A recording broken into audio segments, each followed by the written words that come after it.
Tadi ada yang ngirimin saya juga, ada yang reaksi ya. Jember, halo Jember, ada yang reaksi tadi waktu latihan dikirim videonya ke saya. Mudah-mudahan cepat sembuh ya. Kata Nabi, ini hadis Sahih Bukhari. Asbab nuzulnya surat Al-Falaq dan An-Nas. Setelah sahabat turun ke sumur Darwa, ternyata di situ ada sisir, yang di situ ada rambutnya Nabi, dan ditutup pakai kurma yang penting.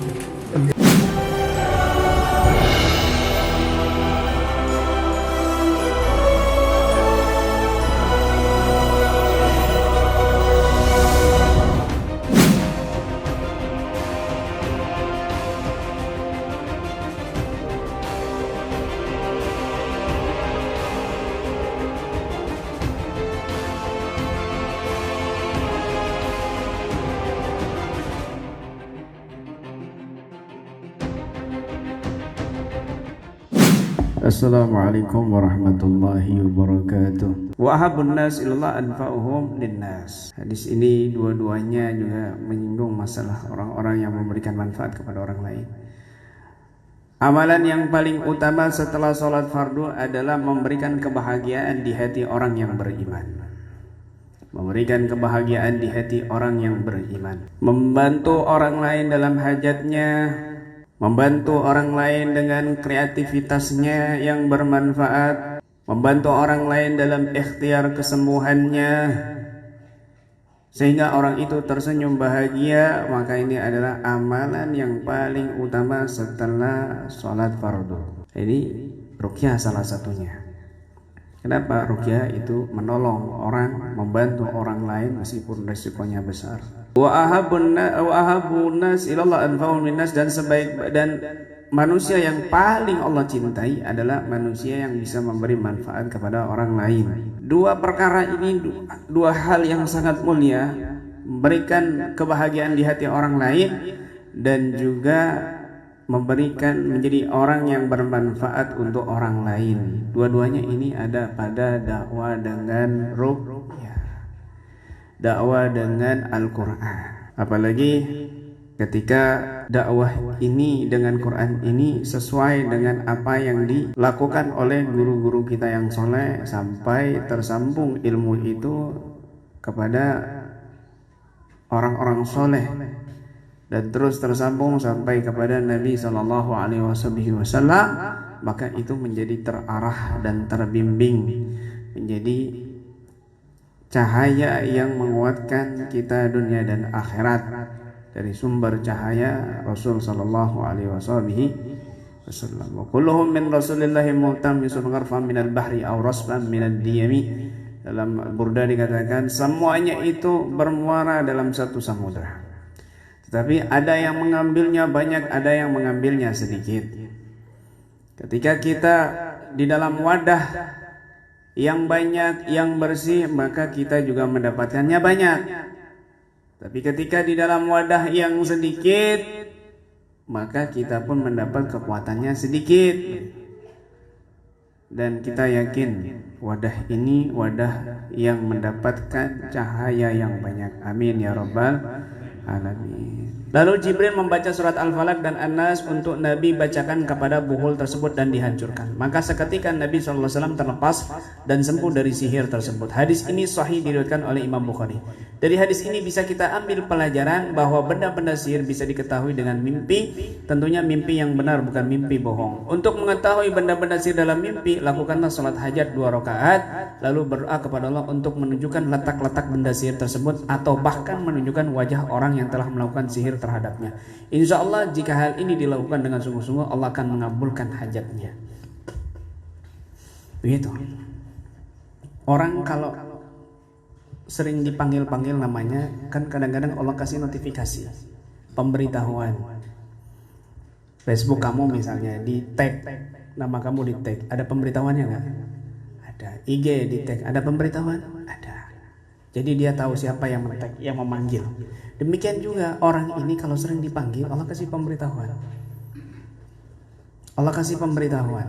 Misal, duh, mata saya kok kedutan mata saya, kenapa ya? Oh, kowe iki lagi dirasani wong le. Kamu ini lagi dirasani orang, diomongin orang. itu notifikasi. Cuma silent, kamu nggak tahu siapa yang mau memanggil kamu, siapa yang menyebut-nyebut nama kamu. Itu silent. Getar. Sudah lama saya nggak ketemu orang itu. Sudah 10 tahun. Tadi malam saya dimimpikan dia. Ini getar ini. Nada derinya notifikasinya getar. Artinya apa? Dia lagi membicarakan kamu, tapi getar. Tahu siapa yang memanggil kamu itu, men-tag nama kamu siapa tahu. Ada lagi yang super dari itu, nada deri para wali. Bahkan lebih dari nada dering, sebelum dipanggil sudah tahu. Sebelum ditawasul, mau tawasul ini para wali sudah hadir arwahnya. Mau ditawasul ini para wali sudah tahu siapa yang mau menyebut nama dia, yang mau bertawasul kepada dia sudah tahu, lebih dari nada dering. Demikian juga orang kena santet kan dipanggil namanya. Zainab binti Fulanah, Zainab. Dipanggil-panggil namanya, disebut-sebut. Hampir setiap hari itu dilakukan ritualnya. Sehingga Allah kasih tahu pemberitahuannya lewat mimpi. Kok aku mimpi dia terus ya? Kok kenapa dia mimpi terus, dia ngasih makan, dia begini, dia begini. Ya kamu lagi dipanggil-panggil sama dia, disantet. Ketika diruqyah kamu kelihatan orang itu juga. Itu notifikasi dari Allah. Allah kasih tahu dia pelakunya. Saya nggak percaya kalau dia pelakunya, tapi mimpi dia terus. Itu notifikasi. Kadang di ruqyah juga nampak orang itu, gitu ya. Ini namanya teknik isyarah nabawiyah. Salat tadi itu untuk Allah mimpikan, karena Nabi mendapatkan kabar buhul sihirnya itu pakai rambutnya Nabi. Seluruh dukun menyerang Nabi nggak bisa. Ada satu dukun namanya Labid al-A'sam, raja dukun saat itu, sampai dia berpura-pura duduk bersama Nabi, majlis bersama Nabi, sholat berjamaah bersama Nabi, hanya untuk mengambil rambutnya Nabi. Dibuat sihir. Sahabat langsung tahu. Nah, nugoti lu, ya Rasulullah, biarkan kami bunuh ya Rasulullah. Apa kata Nabi? Ini hadis Sahih Bukhari. Asbab nuzulnya surat Al-Falaq dan An-Nas. Setelah sahabat turun ke sumur Darwa, ternyata di situ ada sisir, yang di situ ada rambutnya Nabi. Dan ditutup pakai pelepah kurma yang pentil-pentilnya ka'annahunna ru'usus syayatin, seperti kepalanya setan. Sahabat Ali bin Abi Thalib langsung marah. Kurang ajar, pelakunya Labid al-A'sam yang duduk paling depan. Kalau majlis taklim, kalau sholat berjamaah juga berdiri sop paling depan, tapi ternyata munafik. Biar saya bunuh wahai Rasulullah. Apa jawabnya Nabi? La inni akrahu an usir bainan nas. Aku nggak mau bikin gaduh sama orang-orang. Kata Al-Hafidz Ibnu Hajar ketika mengomentari hadis ini, beliau mengatakan, la'allahu, takut Nabi ini nanti dikira, tuh lihat tuh Nabi menggal sahabatnya sendiri, jadi fitnah. Ketika kamu sudah mengetahui siapa pelaku sihirnya, sudah diam, nggak usah banyak ngomong. Itu yang ngerjain saya, itu tetangga kamu, ipar kamu, nauzubillah min dzalik. Jangan, apalagi ini berkaitan dengan hukum nantinya. Pencemaran nama kamu sudah disantet, dilaporin polisi, kamu dipenjara. Apes 2 kali kamunya. Apalagi ada buktinya nih, kamu yang nuduh saya ini ada videonya nih. Kamu ngomong itu sama peruknya ini, saya pelakunya. Sekalian semua saya tuntut, semuanya masuk penjara. Siapa yang penjara? Kamu masuk penjara, praktisinya masuk penjara. Peserta Na'udzubillah min, karena ada pasalnya itu, pencemaran nama baik. Meskipun dia pelakunya sesungguhnya, tapi kamu nggak bisa berkutik. Ya, sudah diam. Yang penting seperti Nabi itu loh, dia diamin akhirnya mati mengenaskan itu Labid al-A'sam. Marah itu Labid al-A'sam. Ya, oke. Itu teknik nabawiyah, isyarah nabawiyah. Kemudian mungkin ada yang mau ditanyakan sebelum saya lanjut? Ada yang mau bertanya? Silakan kalau ada yang mau ditanyakan. Usahakan tanya, bukan konsultasi ya. Monggo. Ada yang bingung mungkin atau mau ditanyakan, silakan.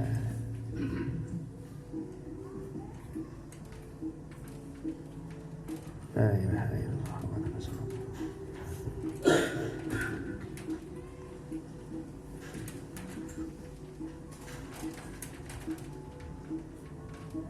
Ya. Monggo.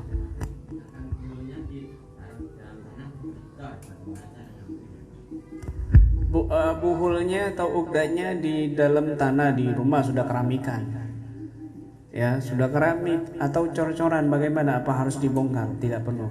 Nanti kita menggunakan teknik yang ini, yaitu teknik yang apa namanya, teknik ketiga, yaitu doa fokusi. Jadi kita doakan supaya hancur secara gaib kekuatannya, meskipun bendanya masih ada, tapi kekuatan gaibnya sudah hancur. Tadi ada yang ngirimin saya juga, ada yang reaksi, ya. Jember, halo Jember, ada yang reaksi tadi waktu latihan, dikirim videonya ke saya. Mudah-mudahan cepat sembuh ya. Dan saya yakin juga banyak yang reaksi di sana. Biasanya Kalimantan Selatan ini langganan reaksi semua, sama Pekalongan gitu. Di antara cara menyambung robito itu dengan kobilto. Itu artinya ilmunya dia tersambung kepada guru-guru kami. Guru-guru kami itu yang memiliki cahaya-cahaya yang tersambung. Ketika orang sudah tersambung robitonya, maka dia memiliki madat kekuatan yang tidak dimiliki oleh orang lain. Dan ini yang ditakuti oleh para dukun. Karena para dukun itu robitonya nyambungnya ke iblis. Kita nyambungnya ke Rasulullah. Tidak ada yang bisa mengalahkan Rasulullah, kan begitu. Andai Nabi umur panjang, Nabi yang membunuh Dajjal, bukan Nabi Isa. Nabi sendiri yang ngomong kok. Andai aku hidup sepanjang di antara kalian, aku yang akan membunuh Dajjal.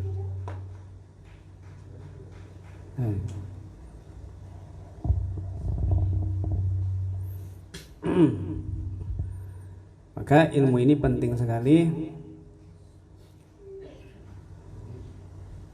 Kalau kita ada sambungan ke guru itu, ujian ataupun serangan atau musibah itu yang menimpa kepada diri kita tuh jadi ringan, nggak berat. Kenapa? Disaring sama guru-guru gitu.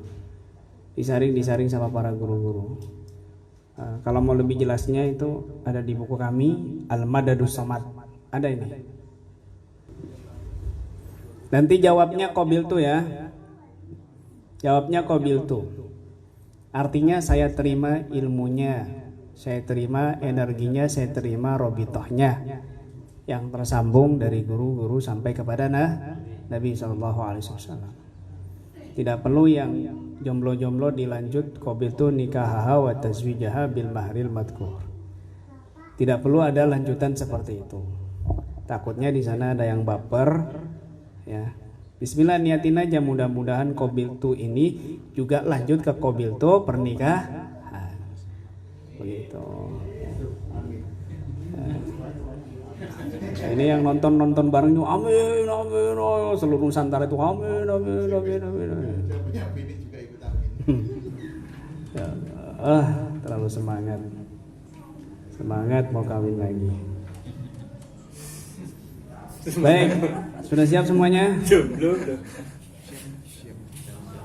Bahadi sa'atil mubarakah as-sa'idah ajastukum dhalik.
ikat keluar lepasin kita harus pelan-pelan.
Yang atau